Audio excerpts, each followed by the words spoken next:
So my question for you is, as I travel back and forth to Seattle and Portland, I see a tremendous amount of public works projects that are happening up in King County. Yeah. I really feel that we're being underrepresented here in Southwest Washington. Obviously, we know why, because we're all sitting here and are interested in what you're saying. My ultimate question to you is, why can't we have a third bridge from Camas to Troutdale? And what's it going to take to get that done? Yeah, it's interesting. So thank you for the shout outs. It's interesting that you mentioned that, because whenever I hear the conversation about the third bridge, they're like, don't worry about the I-5 bridge, do a third bridge. We're probably going to need multiple bridges across the river. I mean, we see that in Portland. There are, what, 7 or 8 bridges? And so I think that is definitely something that we have to pursue. For us, I think it's going to have to be a matter of prioritization and planning. Do we build that third bridge to alleviate the congestion as we then tackle the I-5 bridge? The challenge then is, with limited federal funds and with an administration right now that talks about infrastructure but isn't providing a lot of federal dollars towards infrastructure, how do we do that long-term planning knowing that the funding's in place? So it gets a little bit tricky. And for me, I usually go, I don't know if she left or not, about the I-5 bridge. I usually go to the I-5 bridge because it is such a hazard and it's on that I-5 corridor.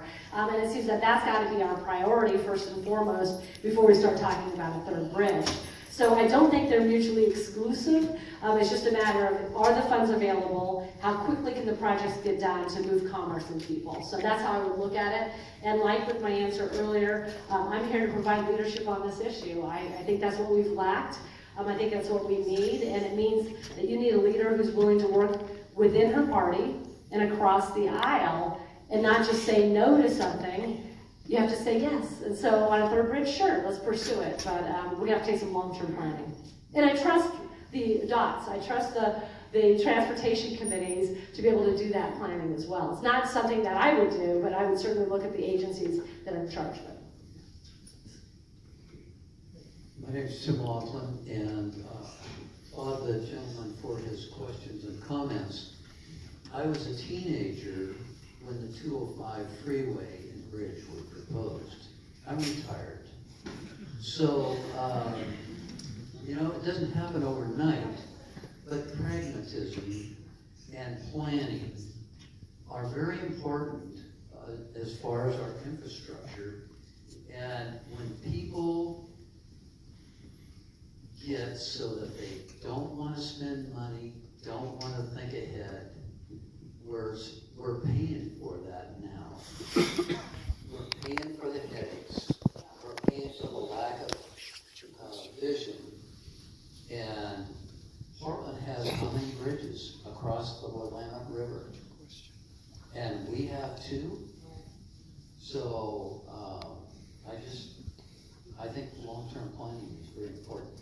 And I applaud you for your qualifications and for what you're going to do for us in Congress. Thank you, that optimism, Tim. I like that. And I like what you said about pragmatism and looking at it as a problem to be solved rather than as a political issue. My opponent has said things like, well, I've introduced a bill which says you can only have tolls if the 2 governors agree with it. There's nothing there that says we're solving a problem. You're actually politicizing the problem in a way that plays to people's concerns rather than their hopes of what a good transportation package would look like. So that's what you get from an academic. I want to look at the problem, I want to study it, and I want to give you a 5-part way that I'm going to answer that problem. So hopefully that works out in Congress. But thank you, Tim.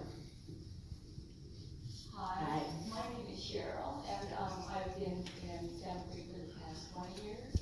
And I have a question regarding immigration because I'm just concerned that it's kind of like a weak point with the Democrats if, they seem to be, centered around that issue. And even though I believe that what President Trump is doing is very preposterous, like the wall building and all that, it just makes it look like, well, at least he's doing something.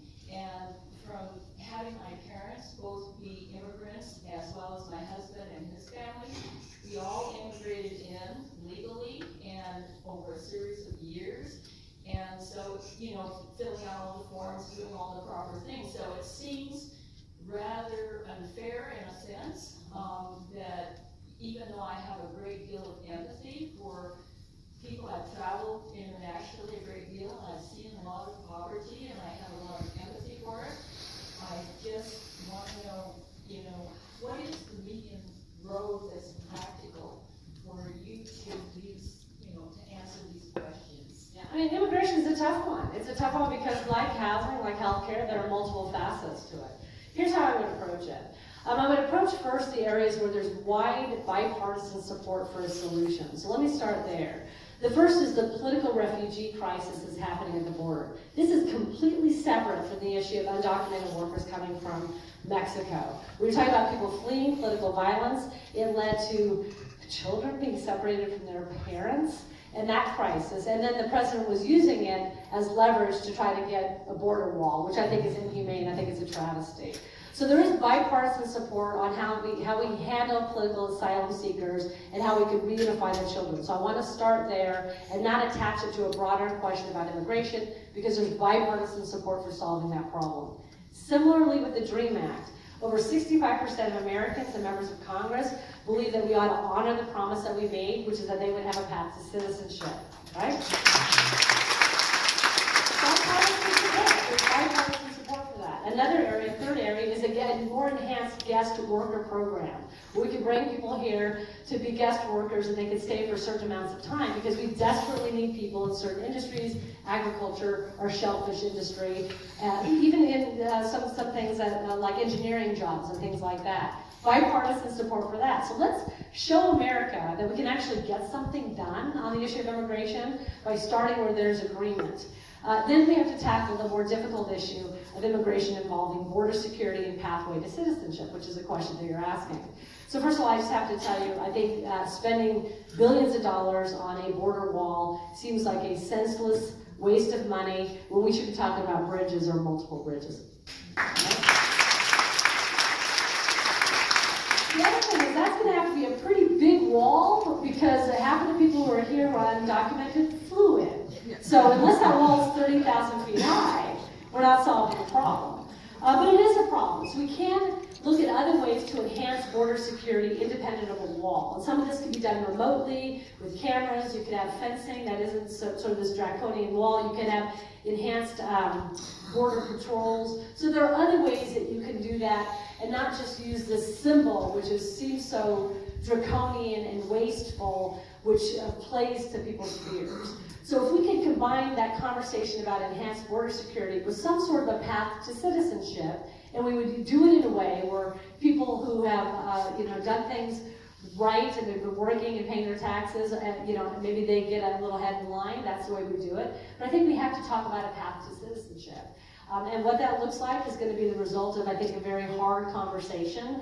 But it's what we have to do, because we can't deport everybody who's here and who's undocumented. There are millions of people here in our own community, in our own neighborhood, working, going to school with our children, paying taxes, and we can't just sort of deport our way out of this problem. And by the way we're handling deportations right now is heartbreaking. And it's actually having a terrible economic effect in some of our communities. If you go to Pacific County and you see how ICE agents are waiting outside people's places of employment to deport folks who've done nothing wrong except be here undocumented. They're leaving behind their family, and the communities are suffering because some of those industries can't find workers. So that's why I think we have to have a pathway to citizenship, is because many of these people are the backbone of our economy. But let's start first where we agree. Let's get a little bit more difficult conversation, talk about these tricky issues, but let's talk about them, because the problem is Congress ain't talking about it. We talk about walls, but nothing's getting done. So that would be my approach.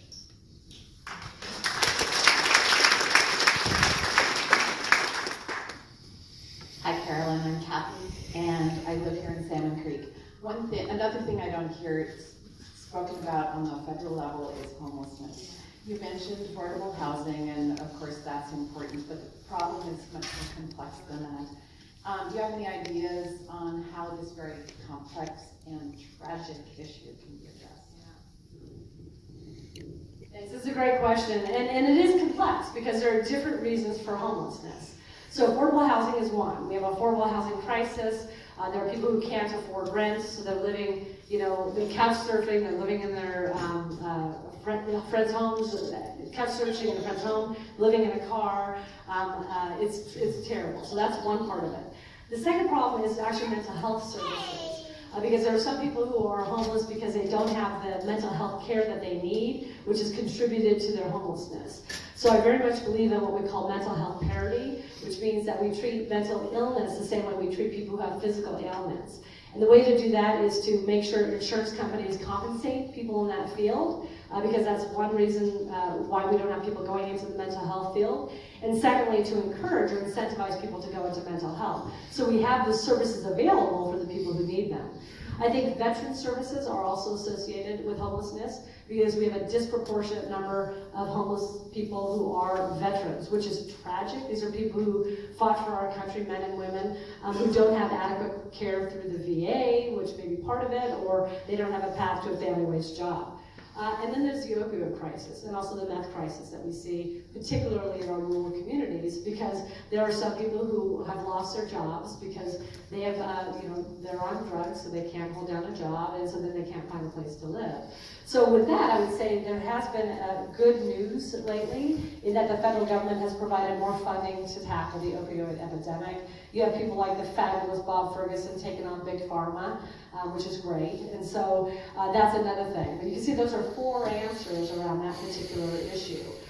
We also want to encourage people who belong to faith organizations and people who want to be community minded to volunteer for shelters, volunteer their assistance. And so I think it's a community issue as well, where there's so many Americans who are living from paycheck to paycheck, that might be them. So if you could help out, or if you could provide donations for food and things like that, all of that helps people who are on hard times. And finally, we can't demonize them.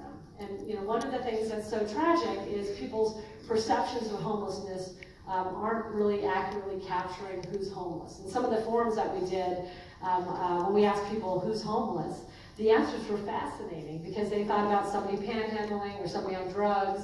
They didn't think about an 18-year-old kid who graduated from high school who can't find a job, who's not living at home and just doesn't have a place to stay. So we have to really be able to humanize people who are in these situations and try to help them as much as possible. It's a hard one. Yeah, these are all hard policy issues, aren't they? They're all very, very tricky. And you can see how it doesn't lend itself to mottos or slogans, because there's a lot of nuance in public policy, which is why I'm running for office, because I think we have to bring that to the conversations rather than sort of fear-mongering or hitting somebody with a slogan. Yeah. That's it. I can't be it. Or Michelle, are you going somewhere? Okay, I'm gonna go there next. Sorry. No, go ahead. Okay, well, he's already asked one, so we'll come over to you. I'm Vicki, and I live in Vancouver. So as we talk about all these issues, transportation, mental health, you really take a step back and think about how our society used to be in the 50s and 60s. And then Reagan and his economics. And all the changes that came with that. I mean, and I'll admit that my very first time I ever voted, I voted for Reagan, because I bought into his spiel about everything he was going to do. And then I quickly realized, whoa, this is terrible. So you look at kids these days that are, like my daughter's 32, never in her lifetime has the wealthy paid their fair share. How do we change that? We don't pass the tax bill, though. Yeah, you don't pass the tax bill that just aggravates the problem. This came up earlier in another question. The tax bill, 82% of it, 82% goes to corporations, and those tax cuts are permanent, or goes to the wealthiest Americans. 82%. These are individuals and organizations that have done well in this economy.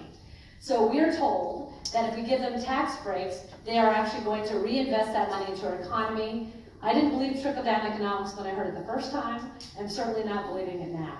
Because historically it hasn't worked.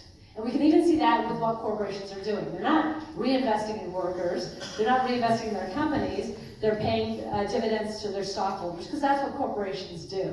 Because we didn't put any conditions on those tax breaks to make sure that they're forced to do so. And in fact, corporations usually do so when they have a high tax rate. That's usually when they're reinvesting because of the breaks.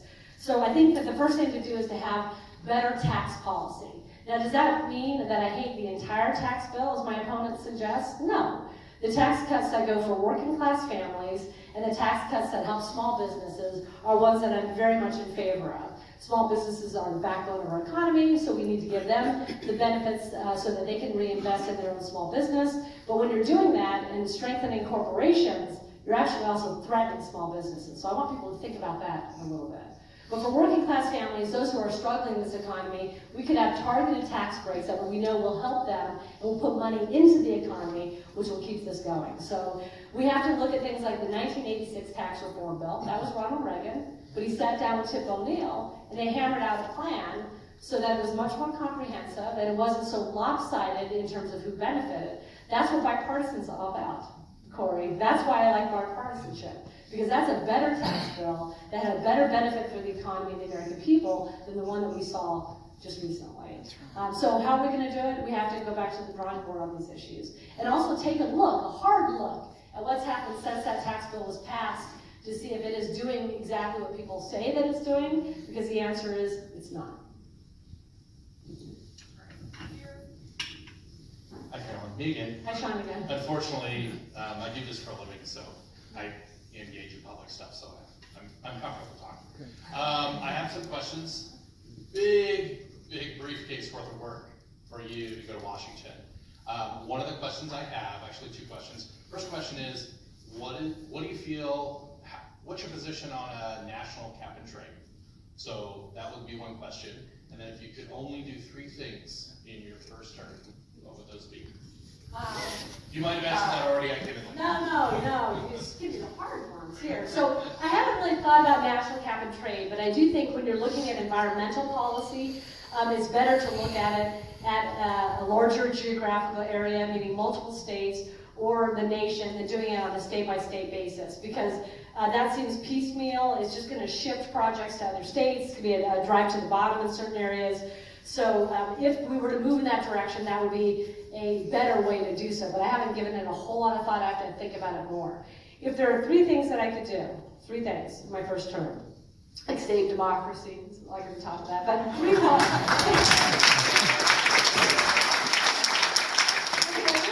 I'm actually going to go with that. I wasn't going to, but it's a good response, so I'm still in here.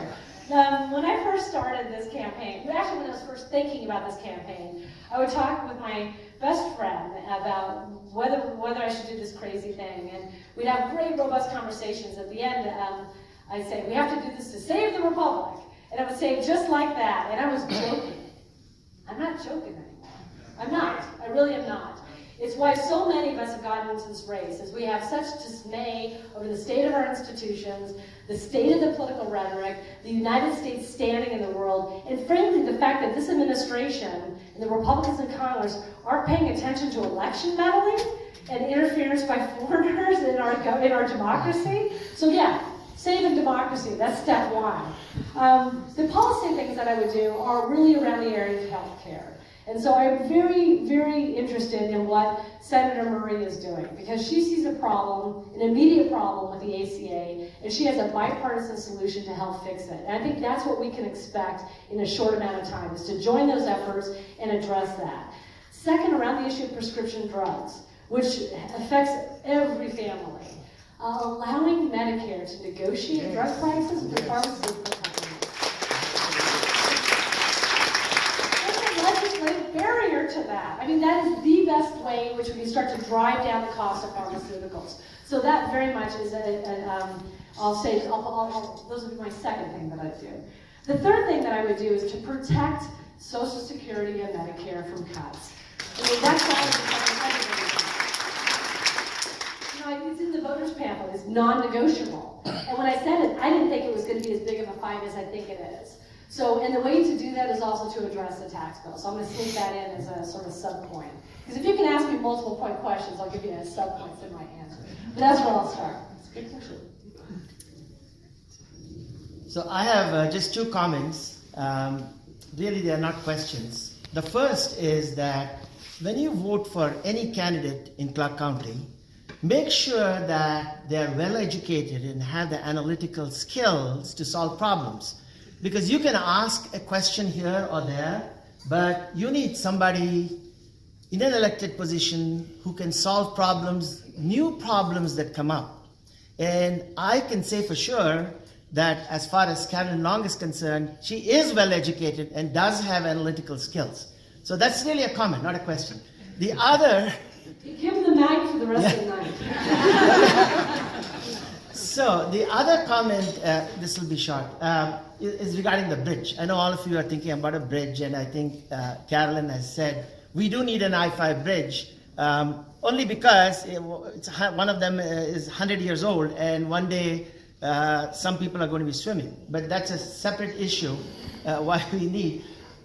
Today in the news, Elon Musk, the founder of Tesla, built an underground tunnel in Los Angeles. And they said it only costs $100 million for a mile. And this Columbia River is about a mile. So if you can get something from Camas to the other side, why don't you people look into that? It's worth looking. Contact Elon Musk and see what can be done, That might not be the best advice right now. You need a little time off, but... thanks so much, and Yeah. I think all solutions should be on the table, absolutely. Yeah. And we only have time for 2 more questions, we'll go here and then there, and then I think we're gonna have to cut it. Good evening, Carolyn. My name is Diana. I live in Vancouver. The question. Yeah, you kind of have to put it like this. As we've made progress in the differently able community as far as gainful employment for citizens who experience life with disabilities, where I'm not feeling, from a personal level, that we're making good strides towards. It's working. Okay. Towards making sure that their wages are comparable to citizens who do not experience life with disabilities.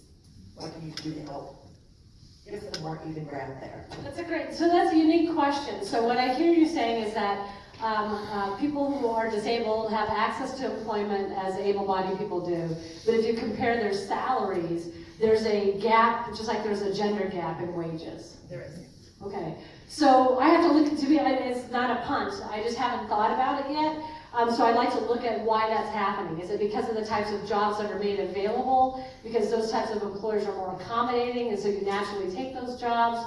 Or, sort of the reasons for it. So I need to think about that a little bit more in order to see the best response. But thank you for calling it to my attention, because it makes sense that there would be a differential, particularly because I think there's a lag since the ADA in terms of employment for people with disabilities. But I just have to think about it and look into it a little bit more. Yeah, and until the able, it was difficult for them to save, so that had something to do with it. Right. But we do have them out there that are not being paid even the minimum wage. Right. Yeah, that's a whole different problem as well. Yeah. Thank you. My name is Sue, and I'm from Vancouver. And I noticed that you said you'd save democracy. I think that's important. And my question is, what can we do to save the Voting Rights Act? Oh, great question. Yeah, thank you. Again, the fact that our democracy is under assault it's under assault in a variety of different ways. We have voter suppression happening in North Dakota right now. We have there was a state Supreme Court decision in North Dakota which talked about how if you live on, you have to have a post office box, and so that's disenfranchising members of our tribal community. Georgia, you have voter suppression. You've got a number of Secretary of States who are passing laws which make it more difficult to enjoy the franchise. So I think that Congress needs to revisit the Voting Rights Act, because the courts certainly aren't enforcing it the way that it should be enforced. So I think there's 2 things. Revisit it legislatively, but also appoint federal judges who are going to take voting rights seriously, because you're not seeing it in the federal courts. But I think the most important thing is to call attention to it. I think all of us in a state like Washington, where we vote by mail, we don't even need a stamp now. It's really easy. And thank you for the state legislature for doing that. But in a state where it's so easy, we don't understand that in other states it becomes more and more difficult. The fact that we don't have multi-day voting for people who work, that's how you have a better democracy. The fact that we make it difficult for some people to register to vote, that's a problem as well. So let me end on that. I'm gonna pivot, because you gave me the opportunity, Sue. You know, I want to go back to what I started with, which is the reason I'm running is the extreme polarization of our institutions, the fact that we demonize each other and we don't put people over politics, the fact that we have great incivility in our discourse. The best way to fix that, because the loudest people are the ones driving the conversation, is to expand the electorate, is to get more people involved. If we get more people, especially young people, registered and voting, then that's going to change the nature of the conversation about politics in America. So if you're unhappy with what's happening, get people registered, get them involved. And one way you can get involved is to volunteer for a political campaign. So that's one thing that you can do. And if you don't want to be involved in a campaign, become involved in an issue. I'm sorry Cameron left. So if anybody's buddies with him, tell him I shouted out to him again. Because I would say seeing young college students interested in the environment means they are interested in an issue, and then they're going to find out that they can make a difference. I think that's what we should encourage. So I hope that answered your question. I do think our democracy is under assault. The fact that this administration and I think the Republican Party aren't as alarmed as we are is alarming. So I think we have a lot to do, and I think 2018 is one way that we can right this ship. So this is, every politician is going to say this, and I know this because I've studied politics. This is the most important election of your lifetime. I know, I'm sorry. But I honestly think that it is. Because this country has been moving in a certain direction that many people are displeased with, but so many people still are complacent and they stay home. But if we get out there and we mobilize and we vote, that's how we can save our democracy. And I know from some of the body language I'm saying that a lot of you don't agree with everything I've said. But the fact that you're here listening to somebody who wants to represent you in Congress is an extraordinarily good sign because people are so engaged. I have 1,600 volunteers. I've got hundreds of people out there doorbelling for me every weekend, and we're going to start to do it every night. And if you've never been involved in politics before, come and join us and find out how wonderful it is to engage with people, to have a conversation about politics in a way where you're listening to what they have to say, and they know that you are there listening. That is what saves democracy in the end. So I want to thank you so much for coming. I'm so sorry I have to go to another form of canvas run by high school students, and I want to inspire the heck out of them. But thank you all for coming. I've got staff here if you have further questions. If you want to volunteer, I'd love to have you. And I'm hoping I can just do one more of these. This is number 45. I'm trying to do one more before the end, but if not, I hope to see you on the campaign trail. Thanks. Have a great evening. Go Cougs! That game the other day on Saturday. How's that? So what I'd like to do is introduce you to me, for those of you who are seeing me for the first time, talk a bit about why town halls are so important and why they're part of my campaign, and also explain a little bit about why I'm running. But I'll do that very quickly so that I can turn most of this over to you. So I am somebody who has rural roots. I grew up in the rural Pacific Northwest. Most notably working on the coast of Oregon, where my dad had a small family store, John's Fresh Produce. He told me at an early age I was learning a trade, and that was because he had me working there since the age of 12. But we learned the importance of small businesses in rural communities, including how difficult it is to have a small business in America.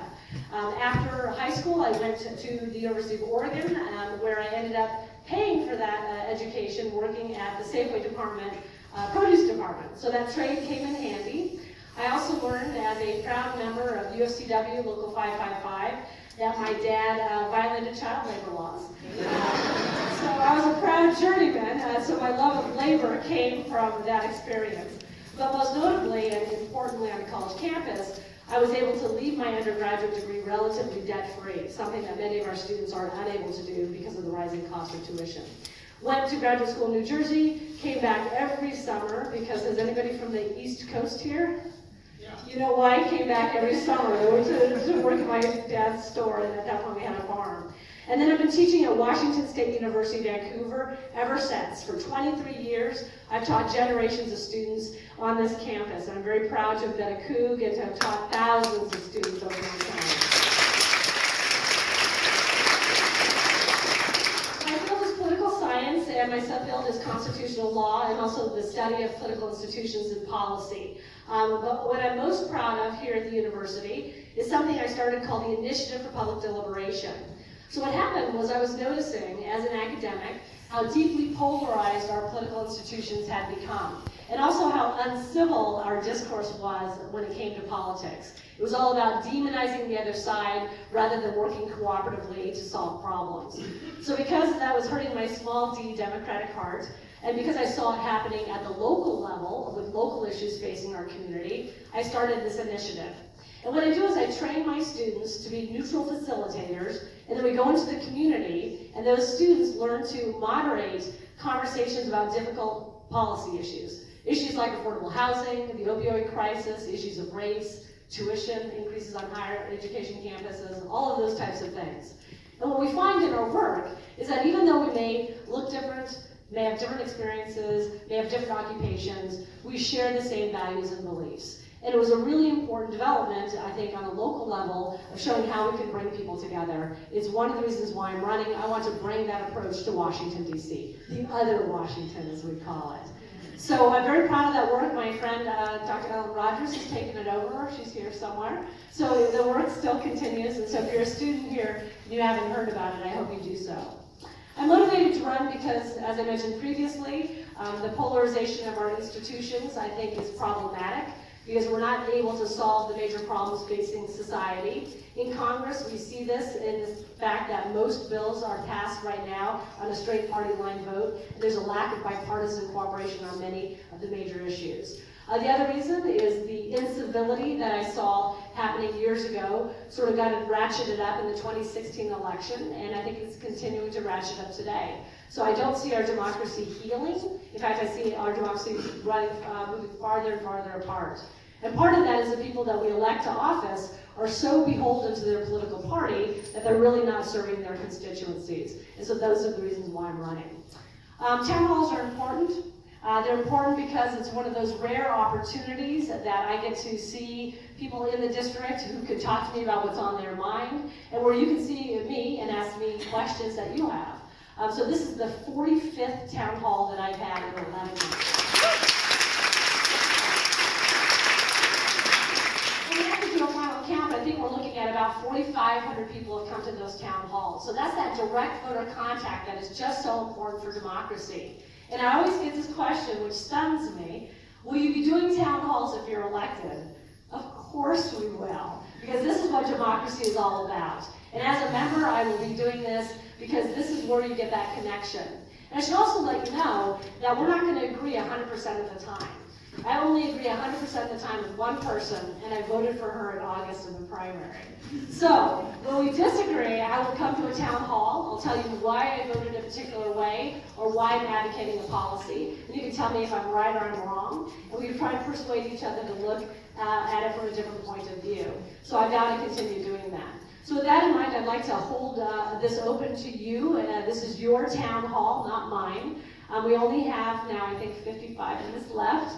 But if you could keep your questions fairly short or your comments, we should be able to do quite a bit in that short amount of time. We have 2 microphones here, so you can come on up. Or shy? I could just lecture for an hour. You don't want that to happen. This is interactive. There's got to be a question. All right, so, yeah. Wait, oh, that might be better. Do you want to do that? Yeah. So she's going to walk the mic around instead. Which means somebody from over here is going to have to ask a question. And then why don't you walk the other mic, Will? There's one. Yes, he's getting out. Thank you. I have a question about the upturn in the economy and the shortage of skilled labor. I think it was a surprise to a lot of people that there's jobs out there that can't be filled in manufacturing and other areas because we don't have a skilled workforce. What are your ideas about how to quickly address that and get people either in vocational training or whatever to address that so that we can really keep chugging along with the economy? Yeah, it's a great question. We see this really in the labor. So I'm a big fan of labor unions and unions overall, and one of the things that I think we have to do is emphasize the different career pathways that we have. Higher education is great, obviously given my background, I think that's good for the third of people who go into higher ed. But we have to early on start talking about apprenticeships in the high schools, and also apprenticeships for people after they have left high schools, so people can learn a trade rather quickly. One of the things that I'm very much in favor of are what are called registered apprenticeships. So these are union-run apprenticeships where you earn while you learn. It's very important because you're learning the trade, but you're also earning an income. So we want to encourage that as much as possible. But I think we have to start doing that early on in the schools. So often in the schools we emphasize the pathway of college or university, and we aren't really emphasizing these other pathways. So I think we had to go back to the days in which we did that and talked about vocational skills.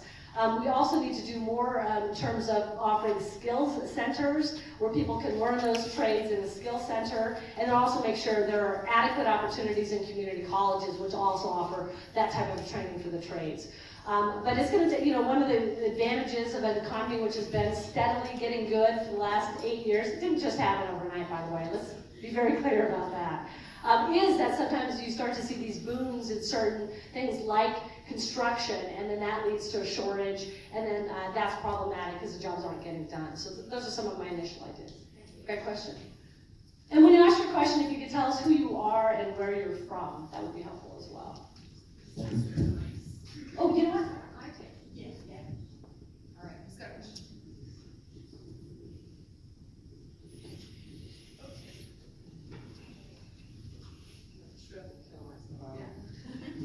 My name is Randy Cage, and I've seen you several times. Thank you very much for running on issues that are pertinent to Clark County and to Washington and all of us. My question is, as Jamie Herrera Butler continues to attack you, have you formulated, as I'm sure you have, ways to rebut her in clear, concise, easy-to-do language that messages exactly what you stand for? Sure, so thank you for asking that question. I hope I'm getting better if you've seen me a couple of times. I think I'm getting worse. Let me just explain how my philosophy about campaigning and how I run this campaign, and then answer your question directly, Randy. I have run this campaign very civilly. It's about civil discourse. That's what my professorship was about. It's something that the incivility is what drove me into politics in the first place, and I'm very much opposed to negative ads.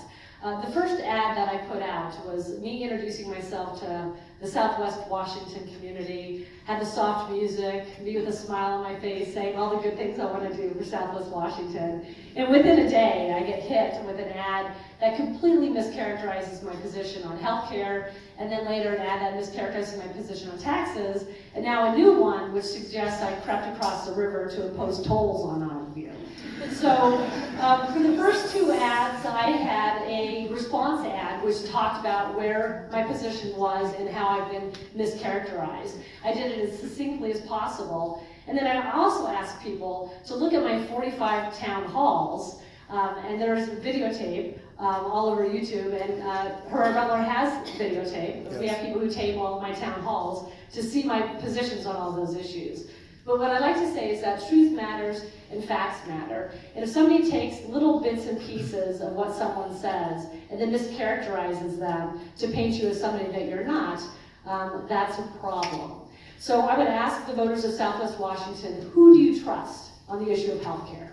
Who do you trust on the issue of protecting your earned benefits that are threatening to be cut now by the Republicans in Congress? Who do you trust? And I hope that answer is that you trust Carolyn Long, who stayed positive, who focuses on the issues and not mischaracterizing what your position is. I'm also somebody who doesn't go after one's husband or one's husband and child, which is exactly what's happened as well. And I think actually the people of Southwest Washington are very tired of that. They've lost the appetite for incivility. It's why we're doing so well. It's why we're going to win in November. Thank you.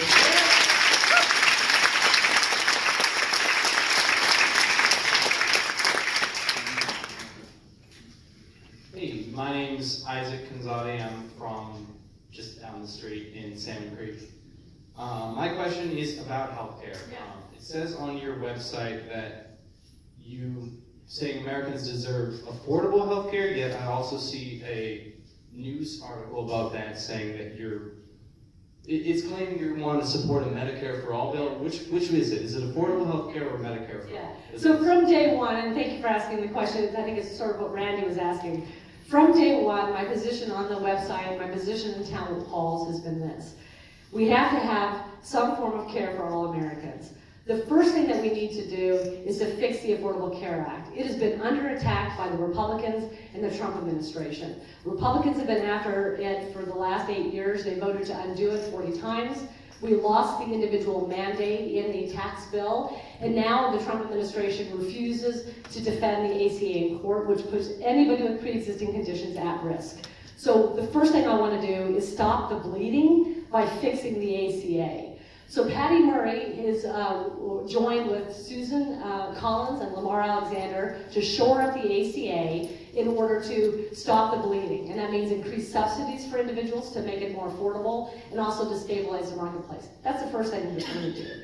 The second thing I'm going to do is pursue what's called a public option, where individuals or organizations can buy health insurance directly from government. I want to start that in the rural areas to introduce competition into the markets and then expand it throughout the United States. Now, I was at a forum, not a debate, with Jamie Herner Butler, and somebody asked her the question, do you know the difference between a public option and Medicare for all? And she couldn't answer the question. So I think she's confused about what my position is because she doesn't understand the issue herself.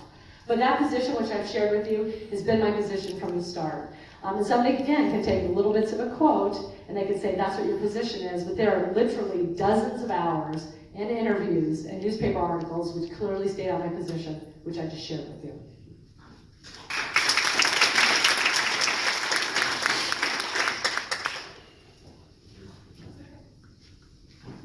So I actually have two quick questions and then also a comment. First question is your feelings on limiting high-capacity magazines and assault weapons. Second question is you're very pro-education, specifically, the Sanders campaign and Clinton at different points are talking about free community college, and even going so far as public college. And so what specifically are you looking for there? And then also, I admire the idea of bipartisanship. I only see one side even considering that, and that's been the case getting worse and worse since the mid-90s. And so if only one side is willing to do that, basically it's just a numbers game, I don't see how it's realistic. For me, I actually am looking for a candidate who's going to fight right now because I see us driving off the edge of a cliff. And so I don't really want to hear, we're going to cooperate, because I don't believe that's the case. I believe, whether you look at Garland or all of these other issues, we're in unprecedented territory, and right now we're fighting for our political lives in a sense. So 3 things, so if I forget, remind me. So, I've met many people like you, and your name again was? Corey. No, it's okay, who want us to die on the hill, who want us to be just as willing to take no quarter and fight for what we believe in. But I hate to say this, Corey, but I think that's part of the problem. That if we adopt that same perspective, that I don't see things getting done. I see both of the people at the more extreme ends of the party getting into their corners and refusing to work cooperatively. And as a political scientist, my study of legislation shows that the best legislation is usually the result of bipartisan cooperation. And I know you have the feeling that many of us have, that the Republicans don't want to cooperate, but I think a lot of them are scared. They're scared of their president. And they actually do want to cooperate, but they're afraid that if they do, that they're going to lose their elections because they're going to be primaried. So I think we have to appeal to their better selves and say, these are problems. Healthcare is a problem facing our country. We may lose the level of benefits we have from Medicare and for Social Security. Let's work cooperatively to take on those hard policy issues. So that's my position, because I think that leads to better legislation. I think it shows America that democracy is working, and I fear if we just get into our corners, democracy is going to continue to fall apart. The second question was about higher education. I obviously believe in higher education, it's very important, but I differ with Bernie Sanders on the issue of free college. First of all, it is very much a state issue, and one of the problems that we have is state funding for college has decreased, and we make up for it with increases in tuition. I do think we need to increase the Pell Grant fundings that have been cut under this administration. We need to make sure that the loans that we offer are low interest or no interest loans. Because I know I'm paying mine off. How many people took out a loan? Yeah. I took out a loan, I have $66,000 to go to graduate school, I owe $43,000. And I've been paying for 23 years. It's ridiculous. That's money that should be going to my daughter's, college education. But I also don't want to make it free because there might be some externalities to that and that you're only benefiting a certain segment of society. So I've got to there's some nuance to my position on that because not everybody goes to college and so you may be favoring a certain segment of society if you offer them that. I do think we have to have enhanced funding for community colleges and the technical schools, back to the first question that we got, for those other career pathways. And then your last question was about high-capacity magazines. So what I've said before is I think that's something that we should look at the National Firearms Act, which is a 1930s piece of legislation where people could get the high-capacity magazines, but they would have to go through an additional background check. So that's my position on that issue. I say with assault weapons, yeah. So the question was also about assault weapons. The NFA is a law passed in the 30s where if you want to own a Tommy gun or a grenade launcher, apparently you can under the NFA. And so I think that's a vehicle for those types of weapons. I am not a fan of an assault weapons ban because what the bans in the past have not done is address the assault weapons that currently exist. So what happens is you still have that market for the guns. So having a legal path to ownership is something that I would favor. Oh, good questions. That's nice of you. You got 3 then. That's good. Yeah, I've been volunteering and walking, knocking on a lot of doors, and one of the things I'm discovering is it's difficult to run against a negative and untruthful campaign. I've actually had a woman ask me if you were elected, would her taxes go up $100,000? Everyone to be on Medicare, and I said, there's 60 million people on Medicare. I'm one of them, and I've never seen a $100,000 tax bill. Yeah. So it is a fear campaign you're running against. But my question is this: you've talked to about 2,500 people in these town hall meetings. No, 3,500. 4,500 people, and you've talked to a lot of them. Yeah. I'm curious, is there, from the questions you're getting at each one of these, is there one theme or one issue that is popping out as the thing that's of most concern to people who talk to me? Yeah, that's a great question, George. Let me just say generally that what I see emerging in the town halls and in the doors that I go to, or when I talk to people directly, or other meetings that I go to, is national issues. People are very concerned about health care. They're concerned that because of this repeated effort to undermine the ACA, people who desperately need health care won't have it, and it looks like the Trump administration is unwilling to protect people with pre-existing conditions. Associated with that is a very significant concern about pharmaceuticals and how expensive they've become. I'm very proud not to have taken a corporate dime, no corporate PAC money. It makes it hard, but I've done it.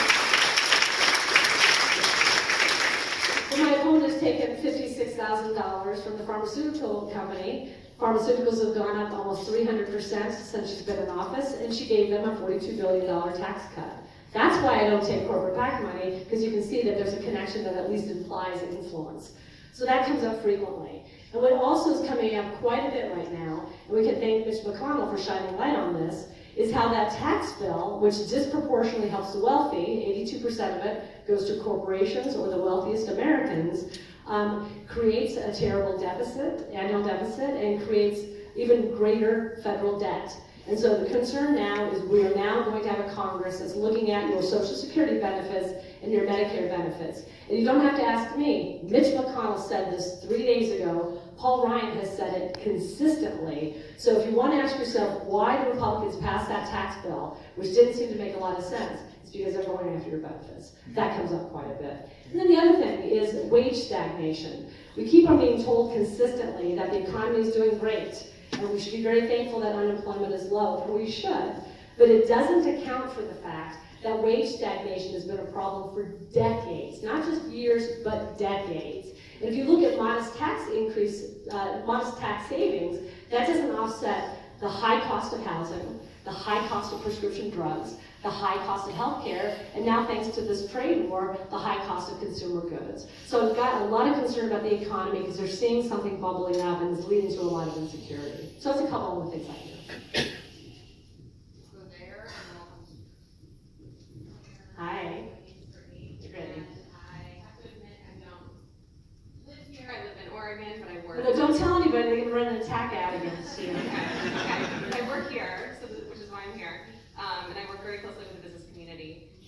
we learned quickly that the congestion along I-5 is an economic ceiling for our business development here. So wondering what your plans are in terms of being an advocate and a champion for transportation funding and congestion, and how you might be able to champion that. Yeah, that's a great question. I've done some work with the Columbia River Economic Development Council on this issue twice, and then I also did some academic work on the issue of congestion and its impact on economic development, so I agree with you 100%. Let me tell you what I'm not for, and then what I think we can do, what I am for, and what we can do about it. I am very much against, and I've said this publicly, despite what you'll hear, the congestion value pricing plan that Oregon is trying to impose on the various parts of I-5 and 205. It is separate from the I-5 bridge. We have to be very clear about this. My opponent likes to confuse you by looking at both of them together. I think that is a bad idea because that funding stays in the state of Oregon and is not circulating around to deal with the wider transportation issues. I am very much in favor of replacing the I-5 bridge. It has to be done. And the reality is it almost was done a couple of years ago, and it's fiscally irresponsible that it wasn't done because it's going to cost over $1 billion now. So we have to replace the bridge because it addresses, it's why we have congestion. It's frankly an earthquake hazard. Do you know how old that bridge is? Do you know that it's built on sand? You know, it is an earthquake hazard, so I think for that reason alone we have to look at it. And it also stops the movement of people and commerce, and so it affects businesses, which is what I've learned from some of the work that we've done. So what am I going to do about it as your federal representative? Well, what I'm going to do is something that I don't think we've seen in 8 years, which is provide congressional leadership on this issue, right? I'm not coming from a place of love. It's easy to say I'm not going to do this, I'm not going to do that. It's more difficult and it's more leader-like if you say, what am I going to do? What I'm going to do is lead the Washington State congressional delegation to join the Oregon congressional delegation to get as much federal funding as possible to address the I-5 bridge. I'll also work with both of our state legislative delegations to get that state funding, which is going to be part of that bridge as well. And so what you need is leadership. You need people who are going to be out there in front of communities telling them the importance of it. And a very important partner is going to be the business community because they know, just as the commuters know, how much that affects our ability to have strong economic development in this region. So I'm coming from a place of yes, and I'm going to do as much as I can to get that infrastructure spending on a project that actually helps us rather than things like a bridge. It's a great question. We're going to go here, and then I'll come over. Hi, Carolyn. Go ahead and take your water. My name is Sean Davis, and I live here in Clark County. I work in Portland. I'm excited about your campaign. The question I have is, I have 2 elderly parents that live with me. Concerned about their Social Security. We came in late, sorry if you've already answered this question, but I'd like to know on a long-term basis what your thoughts are in reinforcing the Social Security program in general. So would you be in for increasing, removing the cap, as for instance, or do you have ideas there? Yeah, so the first idea is removing the cap. So as I think many of you know, you're only taxed on, I think it's 126, a little bit more, 126 and change $1,000 of your income for Social Security. And it has moved up over time, but it's always a political battle. So I would like to lift the cap considerably and then index it somehow so that we don't have to fight over and over and over again. So we want to look at an actuarial table and find out where we're at in order to make it solvent. I just don't want to throw numbers out. What I won't do is raise the age, because that's something that Republicans have talked about in the past, and that penalizes people because they may be expecting to retire and they cannot. The other thing that I've been thinking a lot about is how half of Americans rely solely on Social Security to live. Half of Americans who are of retirement age. So let's look at whether or not they have enough benefits and find out whether there's a way that we can address that. Because of course you get out what you paid in, and depending on your work life and your family, that affects your benefits. But I think we start by dealing with the solvency issue, which is the issue of the cap, and that's exactly where I would go. And let's also make sure that we control the cost of healthcare and prescription drugs and consumer goods, because all of it is money that you need, you have to live, and so they're all tied together. But that's specifically about Social Security. Thank you. Thanks. Hey. Hi. My name's Cameron. I'm a student here. I also live here in Oregon, Portland, so I kind of appreciate the bridge talk. The guy who also works there, and he hates it. So my question for you is, as a concerned environmentalist. Recently, the climate report came out about climate change and all that kind of stuff. There's been a lot of talk in the Nobel Peace area about carbon tax. I was wondering what your stances on carbon tax were and how you can guarantee that not necessarily citizens have to put the entire bill. I assume that we're going to have to do a little bit there, but more towards the big corporations that are basically polluting everything. Sure, and you know, if there's one issue that I see that unites youth, it actually is the issue of climate and environment. And so it's exciting to see that, because a lot of people see that youth aren't being involved in politics, and this seems to be something that resonates with them, because you're suffering from the climate change that we're all enduring a lot longer than many of us. So I think we have to address climate from many different areas. It's not just addressing emissions, it's also looking at our forestry practices, because of course trees sequester carbon. There's some actual scholars at Washington State University looking at how you could bury carbon. So I think there are multiple ways in which you address the climate change issue. For me as a federal representative, my goal will be to bring as many clean energy projects to the state of Washington, and in particular Southwest Washington, because that will help us wean ourselves off of fossil fuels. Because one of the problems that we face is we have this reliance on fossil fuels, and many fossil fuel companies go into the more impoverished counties that we live in, and they say, we've got great jobs for you, and it sort of pits environmental concerns against family wage jobs. And they're not mutually exclusive. You can have both. So as your federal representative, my job will be to get those types of clean energy projects, and also to incentivize people to pursue clean energy in terms of vehicle purchases, sort of the durable goods that you buy, which are more energy efficient, things like that. So those would be some of the things that I think about. It's not just one size fits all, though, and that's why I mentioned burying carbon and dealing with forest practices. There's a lot that's going on. And the other thing is we have to learn how to talk about climate, because right now you have people who sort of believe in climate change or don't, or they believe it and they don't know what causes it. So we have to learn how to talk about it so it's not so polarizing. So for me, when I go into communities, I speak about flooding in the Chehalis Basin. I talk about forest fires. I talk about agricultural practices that are changing because of droughts. And I find out if people can see the effects of climate change in their communities, they become much more interested in how you can actually solve it. Good question, Cameron. Are you a public affairs major? No, I'm actually an engagement major. Yeah, okay. No, I'm just kidding.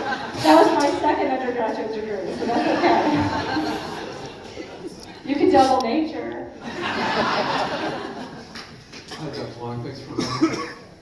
I'm here with not just myself, but an endorsement from my wife, who was one of your graduate students, Melissa Reinhardt. Oh, super. Tell her I said hi. How long ago was that? Do you remember? 10 years, something like that, 10 or 11. 10 or 11 years ago, I was here teaching students at Washington State University. Okay, that's good. Tell her I said hi. I will. So my question is, I just finished reading Evicted by Michael Desmond, and I wonder if it sounds like it's an enormous crisis in the United States, and I'm sure it is here in Clark County as well, and surrounding counties in your district. So I was wondering if you had any thoughts on how to deal with the eviction crisis. Yeah. Thank you. No, it's a great question. So it's funny, I assigned that as an optional book in one of my classes, and I didn't read it. They ended up not selecting it, but it does address sort of the affordable housing crisis we're seeing nationally. And when George asked a question about things that come up, actually affordable housing is coming up quite a bit. So the question is, what is the role of the federal government in terms of affordable housing? And one of it is providing funding. And in fact, Senator Maria Cantwell got the first increase for federal funding for affordable housing that we've seen in years, and I applaud her publicly for that. It's been amazing. That funding, however, goes mainly into the urban areas. And so we have to protect the funding that's available through the Department of Agriculture, actually, to incentivize developers to build more housing in rural communities. Because it's not just an urban issue, it's very much a rural issue. So we have 5, in the 3rd Congressional District, there are 5 rural counties, and they're dealing with the problem just as much as you are in the larger cities. So as a federal representative, it really isn't more of a money issue, so that you provide the funding, and then states and local governments are able to use that funding to help deal with the inventory. Otherwise, it's more of a local practice where you have to deal with zoning and things like that. But I think all levels of government have to tackle it. Because I have members of my staff who have apartments that cost as much as my mortgage. And they're not building up equity. and they're just seeing that money go into the rent every single month, and so the prospect of them being able to buy a home is farther and farther away. So definitely, I've got some ideas about it. It's something that we can't fix overnight, but certainly people are trying, like the senator.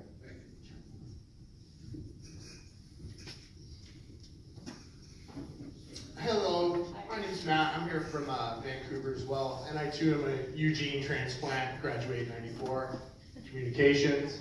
Yeah, you love it, don't you? Left. Bye, Kevin. I have to go to work. No, stick around. It gets better. So I'm a small business owner here in Vancouver, and I do a lot of traveling between Portland and Seattle and Vancouver. And I've got, well, first off, I want to congratulate you for running. And I find you to be a once-in-a-generation candidate that is extremely qualified. I don't care which side of the political fence you're on, you are an extremely qualified candidate. Whether you're a Democrat, Independent, or Republican, you're the bomb. And I have your lawn sign in my neighborhood, and I'm one of the only ones that have it too. So everybody that walks by